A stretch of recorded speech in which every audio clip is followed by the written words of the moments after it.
So here is how to make a cold traffic funnel that actually works. Now that is the question, right? It's one thing to try to make one, it's another thing to have it actually work. So this on the screen here is what a really successful one will look like. So the difference for this video, and I guess for any video or reality, between a cold traffic funnel and a warm traffic funnel is, warm traffic would be like your referrals, your networking, people you meet at events where they more so know, like, and trust you and are open to hearing what you have to say. Where your cold traffic funnel or your cold leads are people who might know about you, might have signed up for a form and that kind of stuff, but they're not really people who are giving you any consideration, in terms of giving you money at this point. So this whole video, and this is going to be a how-to video, like you follow along, you make notes, you implement this into your own business. It's going to be how to make a cold traffic funnel that will take someone who just learned about you, who has no real intention of ever giving you money, getting them to know you, to like you, to trust you, to view you as an expert to the point where they're going to give you thousands and thousands of dollars. That is what this video is about. So let's get right in there. So this video is specifically for ads and content because this cold traffic funnel will work for both of those. It would not be used for outreach like cold email, except in some super niche specific cases. Cold email funnel is going to be different in and of itself. So as you're designing this, you really have to realize that both ads and content will deliver cold traffic, but the cold traffic from content will be considerably less cold as they know you and trust you a lot more from watching your YouTube video or reading your LinkedIn posts or whatever than someone who randomly clicked on your ad to download something.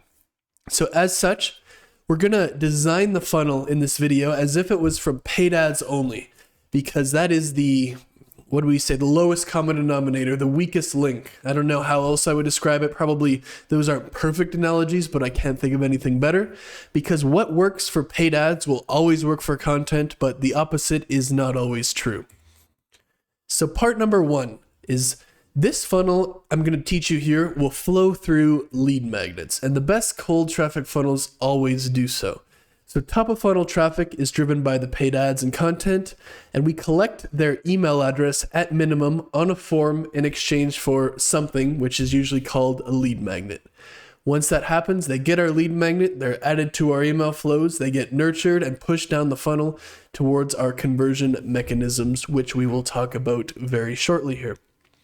This video is not about the classic book a call funnel.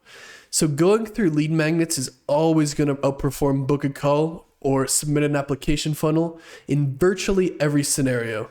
The problem with these funnels, and what I mean by this is you run an ad, the landing pages, they book a call or they, that's it, right?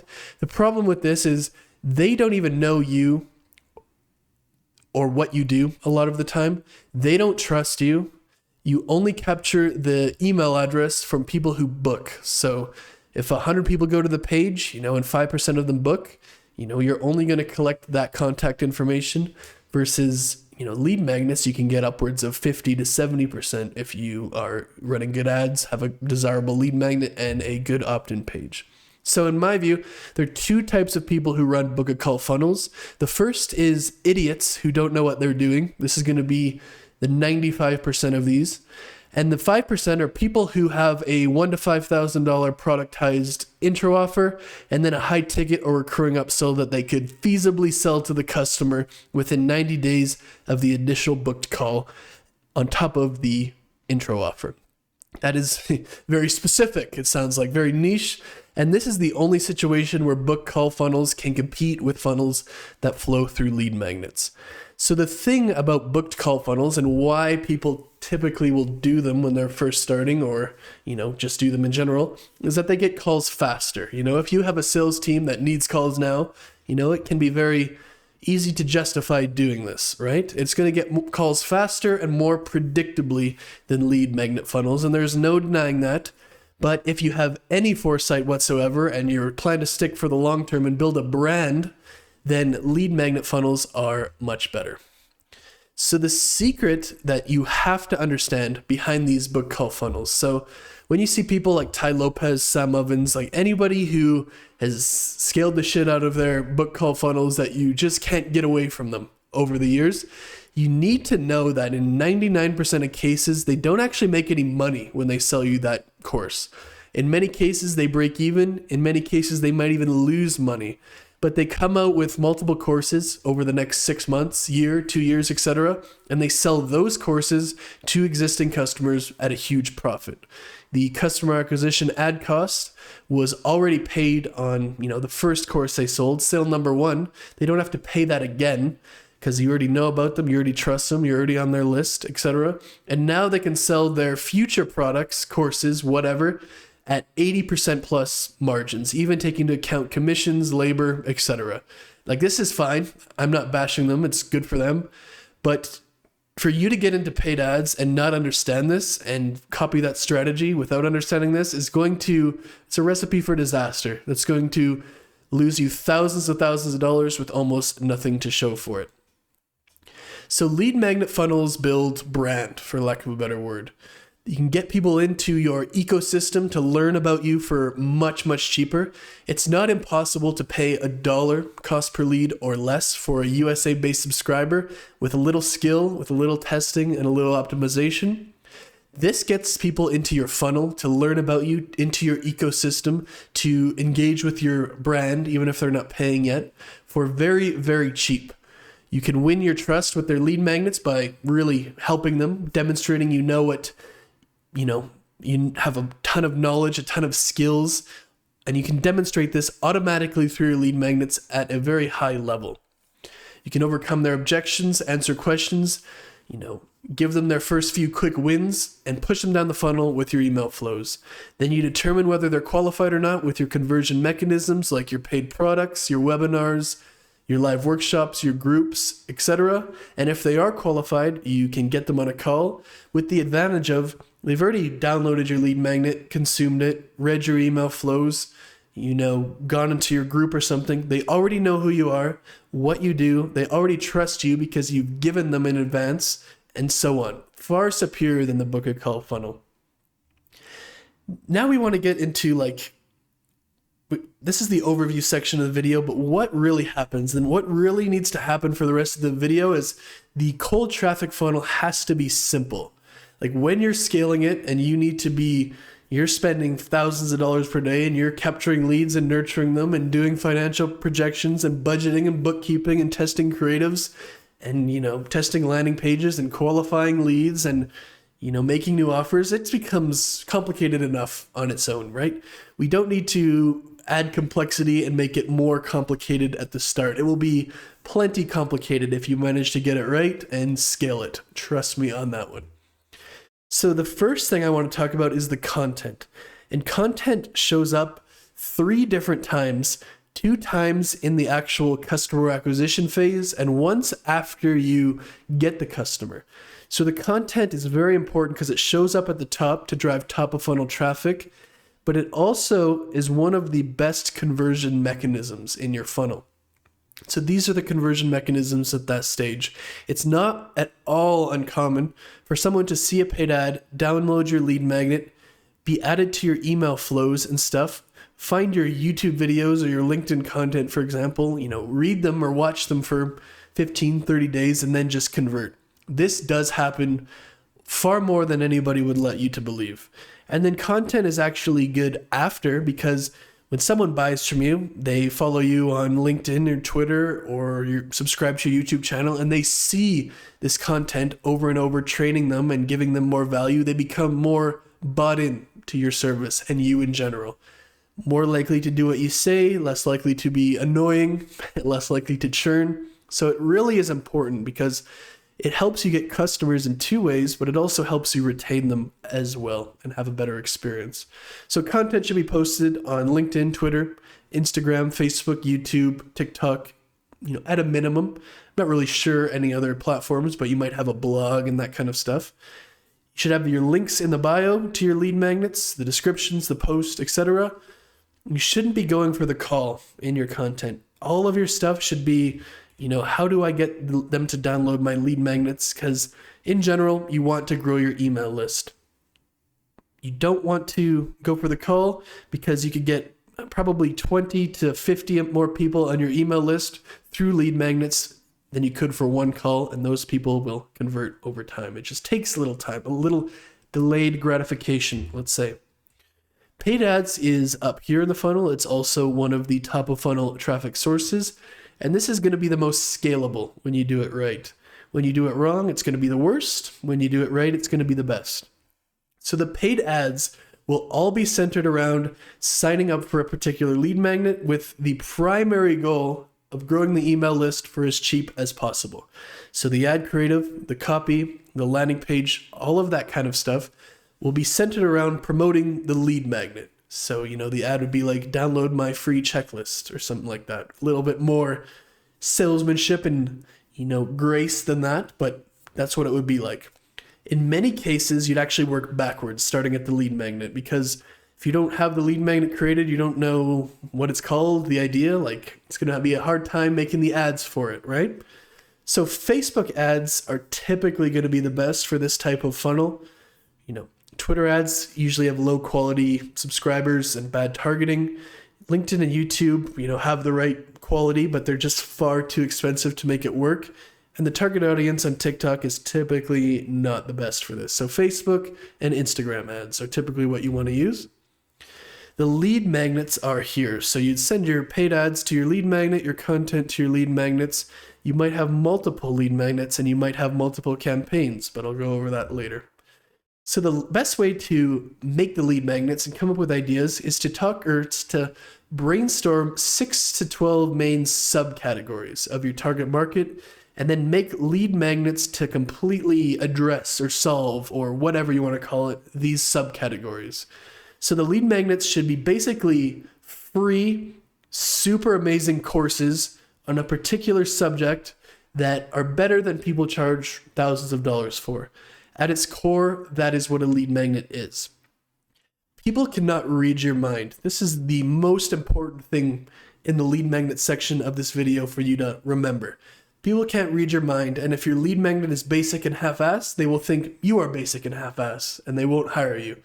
Your lead magnet should be so in-depth and valuable that people really have no choice but to view you as an expert. It should be so good that they can't view you in any other way. It should be simply too good to fail. That's the mindset. So it's very, very important that when you're doing this, you make your lead magnets and your subcategories interesting and desirable to your target market, but only interesting and desirable to your target market. And an example, if you were like me in the past and you were trying to attract e-commerce stores to your landing page and CRO service, let's go with CRO here, you might offer, a checklist of A/B tests to run for their store. Beginners won't even know what the term CRO stands for or means, so they're kind of disqualified. CRO is conversion rate optimization if you are a beginner here. Dropshippers typically move from product to product and store to store. They don't care to do CRO. People outside of e-commerce typically won't have any idea what CRO stands for, but people who are doing over $1 million a year and have an e-commerce store will know what this is and will want it. That's a perfect example. In comparison, if we ran something like free Facebook ads for this, beginners would want these, dropshippers would want these, people who've not even started a store would want these, people who aren't even in e-commerce might download these as well. The problem with that is your list and your pixel data start to become clogged up with people who aren't even in your target audience and will not buy from you. And that's one of the worst things that can possibly happen. If people are downloading this, that sends a signal back to Facebook that, that's someone who wants this. It starts to look for other people who have similar profile attributes, interests, age, gender, location to that type of person. And if you're sending data back who's basically the wrong person, that is going to take you in the opposite direction that you're trying to go. The landing page is the next part. So basically we'd post content or run paid ads to a website URL, which will be the landing page. It has a form, and if they sign up for the form, they're going to get the lead magnet, basically. So what's important to understand is less is more. And it can be as simple as something like this. Headline, subheadline, a benefit or two, and the form. It does not need to be, super long, super in-depth, super elaborate. That actually typically performs worse than something simple. You should also have different landing pages for content and paid ads, even if it's the same lead magnet. So for example, this is a content one here. You can ask for more information in your content one. So the name, the email, the phone number, the website, the revenue, etc. You can do this because people are inherently warmer, like I said before, from content than they are from ads, and they'll be more willing to give you that information than someone who just clicked on your ad and doesn't even know you yet. It also doesn't matter as much because, you're not really paying anything to get them to sign up. The content is free or very cheap to produce. But with, paid ads, you have to pay a lot of money for that stuff. So it's a little bit different. When you do the landing page for paid ads, you want the exact same landing page in terms of the lead magnet, the headline, the subheadline, etc. But if possible, and as a general rule of thumb, there are exceptions, but as a general rule of thumb, you never want to ask more than the email. So for example, this one asked for 5 fields. This one just asks for the email. So the reason for this is you want it to be as low friction as possible. As a general rule of thumb, every form field you add is going to increase your cost per lead from ads by about 50%. So if you have 5 fields instead of 1 here, you can expect a 3 to 4 times higher cost per lead with, the compound effect as opposed to just the email address. You can and you will get their name, their website, their email, etc. anyways later as part of the conversion mechanisms. That's why the full funnel is so important. The next is the email flows, and they're right here in the funnel. So paid ads are content to the lead magnet. In the form is connected to your email flows, which start to trigger. You'll need 2 different types of email flows here. You can divide them into 2 categories. One would be the first 60 minutes. So what email flows go in the first 60 minutes? And the second category is what email flows send in the first 30 days. In the first 60 minutes, you're going to want to send them a minimum of 4 emails, but as many as you want that makes sense. The first one is you're going to deliver the lead magnet, and the following ones are going to be able to communicate your offer, what it is you do, what problem you solve, how you solve it, why someone would buy from you. It's much more important that you communicate your offer to them.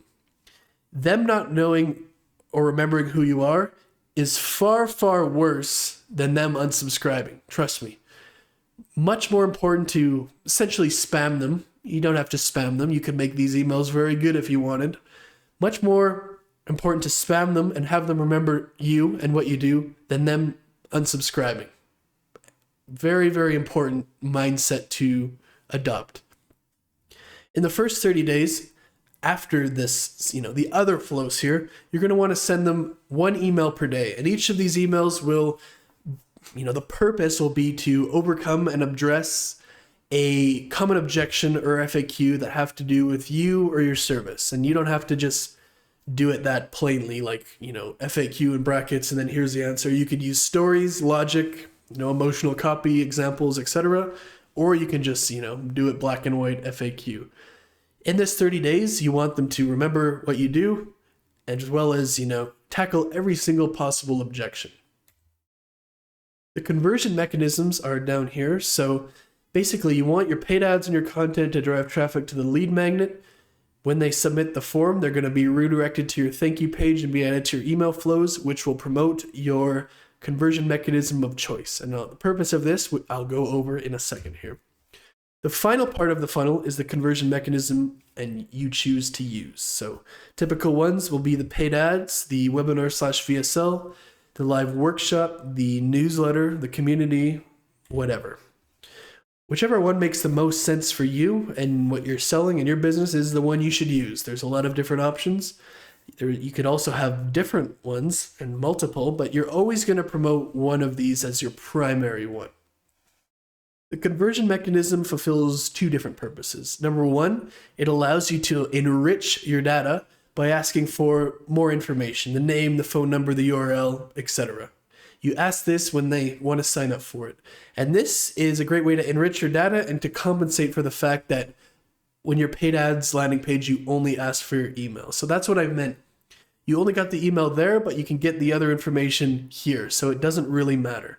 And the second way, or the second purpose of a conversion mechanism, is to help you determine who's qualified and who's not. So you'll do this, partially from the data you collect, the name, the phone number, the revenue, etc., and partially for them self-qualifying. If they're watching your webinar or reading your newsletter, or they're in your group and, they decide that this is for them, they'll just book a call. So that is an example of self-qualifying. Next is the lead magnet. So the overview kind of went over this. Now we're going to get into the actual specifics of this stuff. I kind of went over them, 1 or 2 slides, but here are the specifics, the nitty gritty, because you're going to have to understand how all of this works in, a granular sense and in great detail if you want to make this work. This is not, something you watch a 20-minute YouTube video at, which is the time we're at now, and you magically have it here. So like I said, brainstorming lead magnets, the best way is to think of these subcategories. I used to sell e-commerce landing pages, so my subcategories in this stage were site speed, the above the fold section, the headline, the offers, the hero image, analytics, testing, copywriting, design, as well as some few others. Like that is an example of what it would look like when you break it down. These were extremely in-depth, and from the point of view of my target market, my knowledge and skills were in-depth. Remember, no one can read your mind.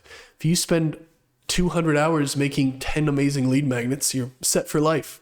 And if you spend, 5 hours making 10 lead magnets, you're actually hurting yourself because people think your knowledge is basic and superficial, and you don't put a lot of effort in the things that you do. So the mindset that putting in 10 times the effort to achieve 1,000 times the result is the correct one here. The bar isn't set very high, so if you put in 10, 20, 30, 50, 100 hours into your lead magnet, it's going to pay off 10 times from that. You want these lead magnets to be so good and complete that they intimidate people into working with you. That's tongue-in-cheek, but not really. None of the people that could potentially hire you want to do this work for themselves. Give them every single secret. Don't hold anything back. They just want to know that you know how to do it. And if you can convince them with that, with the in-depthness, it's not a real word, the knowledge, the effort, everything in your lead magnet, they will hire you. And if you do it half-ass and, it's kind of insulting that they even spent the time to download it, they're not going to hire you. The rules when making lead magnets are what we call at 1000x Leads, the VAR formula. So value, even though the lead magnet's free, would you honestly pay $50 for that? If not good enough, you got to improve it. A stands for actionable. Is there an exact step-by-step plan that they can implement within 24 hours to get their first quick wins? If they do this and they get their first quick wins, they'll begin to see results. They'll trust you more. It's not just because we're being nice. We're providing a step-by-step plan for our own purposes. And then R is readable. Is there one image and idea per slide? That's for maximum readability. Nobody wants to read a big wall of content. It doesn't matter how valuable and actionable it is if it's not readable and no one actually consumes it. Very important. Part 3 here is the opt-in page. So this is the page, this is the link and the page that your ads would go to, your content would go to, etc.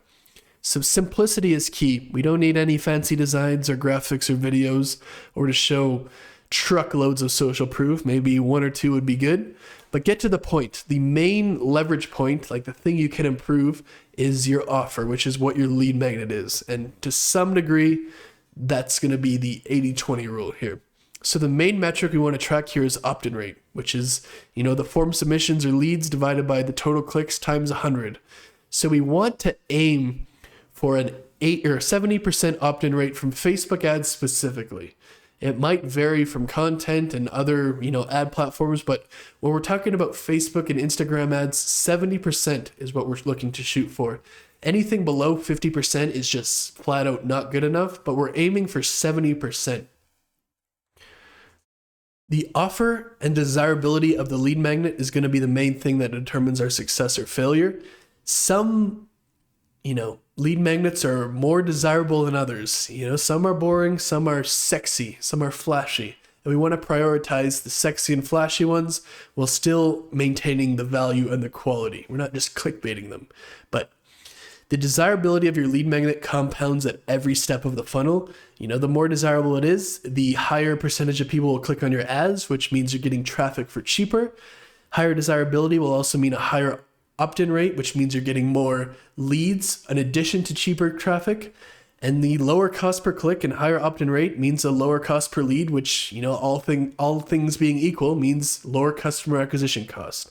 The opposite is also true. A lamer or less desirable lead magnet means higher cost per click, lower opt-in rate, etc. And there's a very fine line between testing and optimizing your results versus deciding your lead magnet is just not that desirable and you should make a new one. Very fine line. I'm going to leave that one up to you. The headline will be 80% of the effectiveness of your opt-in page. Let's see if we can find a example here. So the headline is going to be what most people read, and that's where you should put most of the effort. David Ogilvy, the founder of Ogilvy, one of the best advertisers in history, used to say that once you've written your headline, you spend 80 cents of your advertising dollar, and that's correct.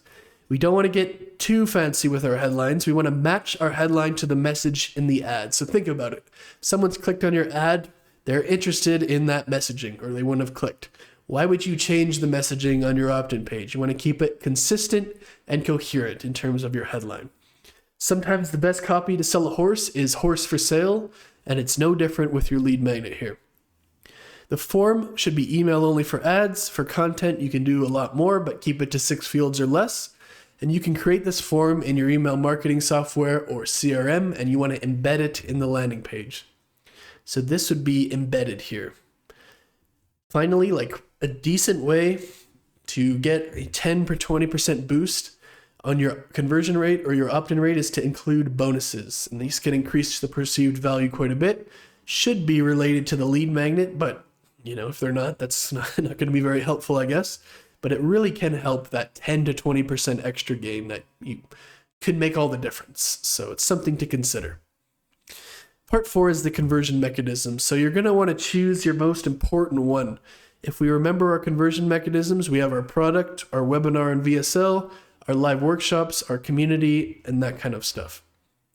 So we might have all of these things, right?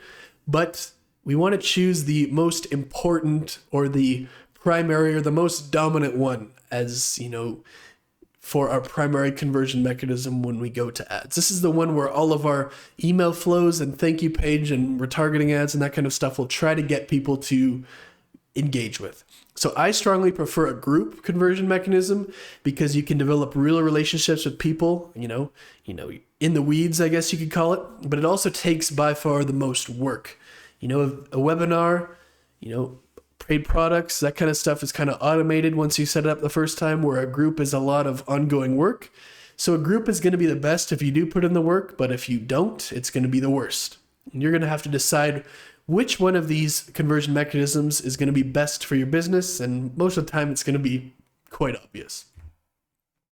So the first thing you want to do is promote on your thank you page, which if we scroll in is right here. You have your email flows and your thank you page. So when they submit the form, like let's say they submitted this form, it should automatically redirect to a page, and that will be your thank you page. So when they submit the form, use the thank you page to promote your conversion mechanism. Think of this thank you page as the sign up page for your conversion mechanism. A good rule of thumb is to shoot for 30% of people to convert from lead magnet to conversion mechanism. Not all of them will. That's just a fact of life because it's not their intention to sign up for your group or your webinar or whatever. Their ad is about the lead magnet and they clicked on it with the intention or purpose of downloading the lead magnet. So this is extra. This is bonus. So you can get people to sign up for your conversion mechanism through your thank you page and email flows. So for 1000x leads, we use a group as our primary one, and this is the sign up page for that. To gain access to the conversion mechanism, whether it's a group, a webinar, whatever, you would want to get them to put in more than just their email. It's a higher perceived value. They've already committed to you once. You can get away with this a lot more. So I'd recommend asking name, email, phone number, revenue, and their URL at a minimum. These will be the 5 general ones. If you know that there's something more specific for your particular business or industry, change it to whatever that is. But this should give you more than enough information to determine whether they're qualified or not, assuming they're telling the truth, right? It's great because you can get this information still with your conversion mechanism, even if you only ask for the email on the original opt-in page. And this is what makes it possible to only ask for the email here. If this wasn't possible, if you didn't have this in your funnel, you'd be screwed here, because if I put matt123@gmail.com, like, great, I'm on your email list, but that doesn't give you any indication whether, who I am, what my company is, if I'm qualified or not. So this is necessary because this is what makes it possible. Without it, it wouldn't be possible. So you might ask stuff like membership questions to join my group. What is your email? Basically confirm this with, hopefully they use their business one, maybe not. What's your phone number? You'll be denied if you don't fill out a valid phone number. And what is your monthly revenue? For school, which is my group platform, unfortunately, you can only ask 3 membership questions, but you'll see their name, when they join the group, so you don't have to ask that. And all you're really missing is their website, which, you can get with your appointment setter. The email flows here. So lead magnet delivery email is the first one in the first 60 minutes. So ideally, you want to do 3 things with this, in addition to obviously delivering their lead magnet. You want to get them to reply to the email. That will help the deliverability. Click a link will also help the deliverability, and move it from their junk to main inbox if possible. This should have as few words as possible, because the more words it has, the less likely they are to see the part prompting them to say yes. So in my subject line, reply required, that kind of primes them. Reply yes as soon as you've received it so that I know it went through. If I had a big wall of text here, like, that part might get lost. And then here's the link that they click, which is the lead magnet link. The 3 emails after this explain your offer, and these should be in rapid succession within 60 minutes of signing up, preferably within 20, because you're never going to have their attention to the same degree, their full attention, like you will within the first 20 to 60 minutes after they sign up. And these emails should explain your offer. So think of these as 3 ways, and it's way worse for them to not remember you and to not know what you do than it is for them to unsubscribe. So email number 2, the lead magnet one was number 1. So, this one will be what problems your offers solve, why they need to solve them now, and how you solve them. Like, these would be an example of, what you would do in these emails. After that, in your second flow, the 60-minute flow is kind of done now. You would do 1 email per day for 30 days, like I said before, and each should answer or overcome or address an FAQ or objection about you or your service. So after these 30 days are up, this is where your newsletter kicks in. And that's how you convert people, with your ongoing, broadcasts, newsletters, single emails, whatever you want to call it. So this is what it might look like, FAQ here, down here on the side, tons and tons of different FAQs and objections. Part 6 is the content, because we're working backwards, because like I said, we kind of need to have the infrastructure up before we ever set up the ads or do the content. So here's a strategy. For Twitter and LinkedIn and Instagram, post 3 FAQ tweets per day on Twitter. These would be the same, addressing FAQs and objections in different ways. Storytelling, examples, just how to, whatever. Post 2 threads on Twitter per week. These are just longer versions of the same thing. Post 3 images or graphics on Twitter per week, taking complex concepts and simplifying them. Post 1 auto DM on Twitter per week, which is, comment and like and retweet this, and I'll send you X, Y, and Z. And then post 1 tweet promoting your services every day. It all starts with Twitter, and then you cross-post the exact same thing to LinkedIn and Hypefury. So you don't need to keep making original content for each. This is the perfect strategy, and it's also very quick to execute and to make sure you're posting on all platforms. You also want to post 1 unedited, highly technical long-form YouTube video per day, kind of like the one you're watching now, for proof of concept. This is one of the top 3 things that I've ever done. No script, no edit, maybe a presentation, a mural board, a Google Doc, whatever, and actually try to teach people something. Pretend you are a professor and actually trying to help someone with no expectation of, you getting anything in return, because that's the kind of quality and mindset that actually leads to getting things in return. Most YouTubers are heavy on the editing and retention tricks and light on the substance. Do the opposite. Short form video, the easiest way to come up with this is to take your most liked tweets. You're posting 5, 6, 7 tweets a day on LinkedIn and stuff too. Sort by engagement, take the most liked or most, viewed tweets and turn them into short form video ideas. If people like your tweets, that's the indication they like the content and the topic. So why wouldn't people like the short form video as well? So you want to post this on, YouTube Shorts, TikTok, Instagram and Facebook Reels, that kind of stuff. And this is going to also help your paid ads, because if someone clicks on your Facebook or Instagram page after they see your ad and they see a bunch of short form videos that they can watch, they're going to trust you. They're going to be much more likely to click and download your lead magnet as opposed to an absolutely bare profile. So doing this also helps your ads. And finally, the ads here. So do not run ads without all of this. Without a lead magnet, your ads are going to suck. Opt-in page, self-explanatory. So without the 60-minute flow explaining your offer, they're going to get confused. Without 30-day email flow with all those FAQs, they're, going to have too many objections. Without the thank you page promoting your conversion mechanism and your conversion mechanism not capturing and enriching all that data, don't run ads. It's all or nothing here. If you don't have these 6 things, it's not going to work properly. It's like if a train track was missing just, pieces of rail, you fall apart pretty quickly. Your ad creative is the most important part of the ads, and something I believe very, very strongly is in the idea that the ad makes the audience. So what this means is, what you promote in your ad, the copy, the imagery, whatever is, there should be no reason for someone who's not in your target audience to click on the ad. And that's what I mean. You don't need any targeting or tricks. Your ad will call out and only be appealing to your target audience. And over time, the algorithm will see who opts into your lead magnet and find more and more people who have similar profiles and show the ad to them. And even if you start at scratch, within 3 months and a few thousand leads, the algorithm does a very, very strong job targeting who you're trying to target. When you're starting, there's 3 different formats that are very basic and templatized that work well for all businesses and all lead magnets. They're Notepad app, Note apps ads, sticky note ads, and video with text overlay ads. These are obviously not the only way to do it, but they're very good for beginners, and you can make a ton of ads in a short time without any designer or creative ability. So this is an example of a Notepad app. So you just do this on your iPhone and screenshot it and crop it and send it to yourself and put it in your ad account. This is a sticky note ad. You just buy a sticky notepad and hold it up and maybe have a background and put some text over it. You could even write this with a pen, like actual on the sticky note if you want. This is edited after the fact. And this is a video with text overlay. Like just pretend this is a video. The video doesn't play in the document, but you'd have a hook at the top and the offer at the bottom with some stock footage, or if you have your own footage in the background. No real editing. It's just 8-second background video.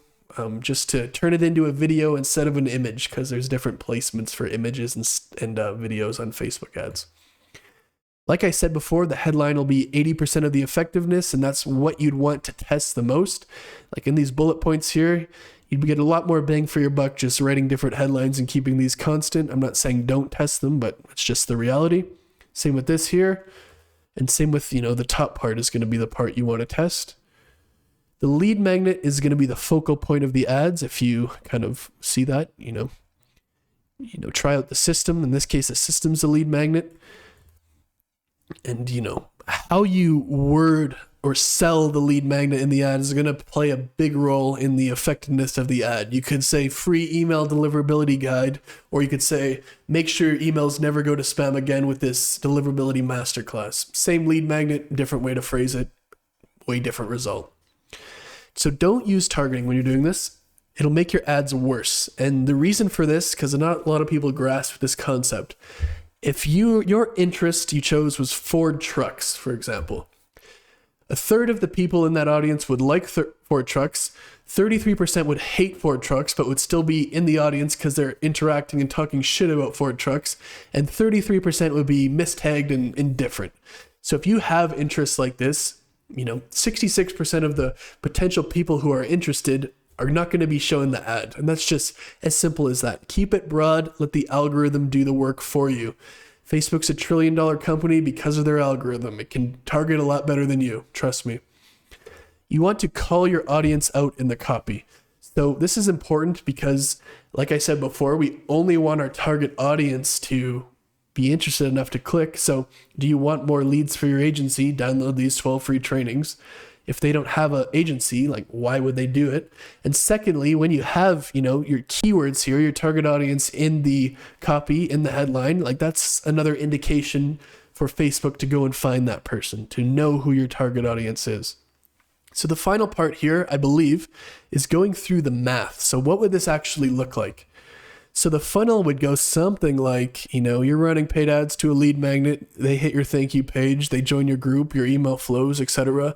And you use that data as in addition to them self-qualifying to determine if they're qualified or not. And if they are, they'll go to your website, book a call, sales call.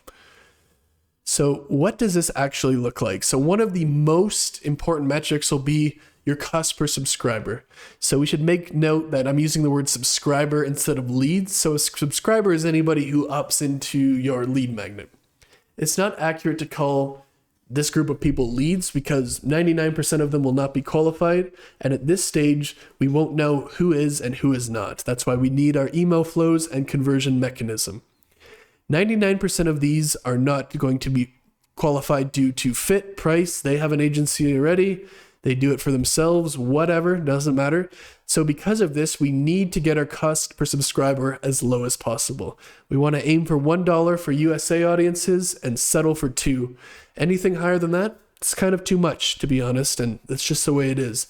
That's why we're shooting for that 70% opt-in rate, because if we get 70% opt-in rate and we get a 70-cent cost per click, that is $1 subscriber. It's not just random numbers that I throw out for the video. Both of these are achievable, and that's how you would actually get a $1 subscriber. The next metric we want to track is our activation rate. So this is basically what percentage of people who sign up for our lead magnet join our group or sign up for our webinar or whatever. I said before, a good benchmark is a 30% activation rate. So if we got $1 cost per subscriber and 30% of those converted to our group, for example, that would be $3.33 per group activation. And the final thing we need to track is the conversion rate from our conversion mechanism to clients. So what percentage of people who join the group end up being full paying clients, for example? If we got $1 cost per subscriber and 30% of people join the group, that's $3.33 per activation. If 1 in every 200 people who join the group became clients, that would be 200 times 333, which is a $666 cost per acquisition. So once we have that number and a large enough sample size, we can accurately track our ROI and project future earnings. So we want to plan and budget for a 90-day sales cycle in terms of ad spend, because, it might be shorter than that, but it might not be. If it's shorter than that, great. If not, at least you're prepared. So 95%, now remember this, 95% of people downloading your lead magnets, maybe 100%, are completely cold. They've never heard of you before. They don't have the goodwill that your current audience does. That's completely irrelevant to them. So it's like a full consideration cycle. To improve the funnel, we can do one of three things. And improving the funnel basically means getting a lower customer acquisition cost. We can get a lower cost per subscriber, a higher activation rate, or a higher conversion rate. So if instead of $1 cost per subscriber, we got 50 cents, our customer acquisition cost would be cut in half. If we got 40% of people to activate from lead magnet to conversion mechanism, our cost per lead would go down by 33%, I believe. Hopefully that math's not wrong. If we got 1 in every 100 people who join the group instead of 1 in every 200 people, our customer acquisition cost would go in half. So these are, when you ask a question, how you improve your ads, like this is what it is. So if you want to improve your cost per subscriber, higher landing page opt-in rate, or lower cost per click, which is a higher click-through rate. This is broken down granularly. You want to get a higher activation rate, you give them a better incentive to join, or you make a more persuasive thank you page, or you get a higher click-through rate in your emails which promote it. To get a higher conversion rate, there's tons of things you could do.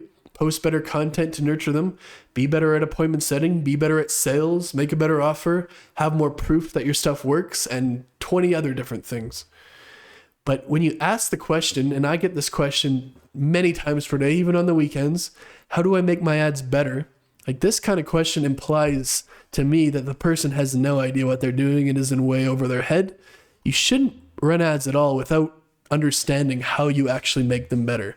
So if you want to improve your ads, you need to do these specific things. Like, these are the only things you can do to, improve your ad. And it's important to understand that 90% of the things you can do to improve your ads have nothing to do with the ads, the creative, the copy themselves. And that's a truly epiphany level thing that you need to understand when trying to do this. And if you don't understand this, you're going to get crushed. What percentage of people join your group has no relation to what ad creative you're running. How many people convert from, group to paying client has nothing to do with your ads. The ad is the least of your worries, and what comes after is what you should focus on. Everything that comes after the actual ad is going to have a higher impact on your ad performance in terms of real revenue than anything you could ever possibly do to your ad. And you have to understand that. This is, how you make a cold email funnel that actually converts. I hope this was a very useful video and a good use of your 46 minutes. Thank you for watching, and I'll see you in the next one.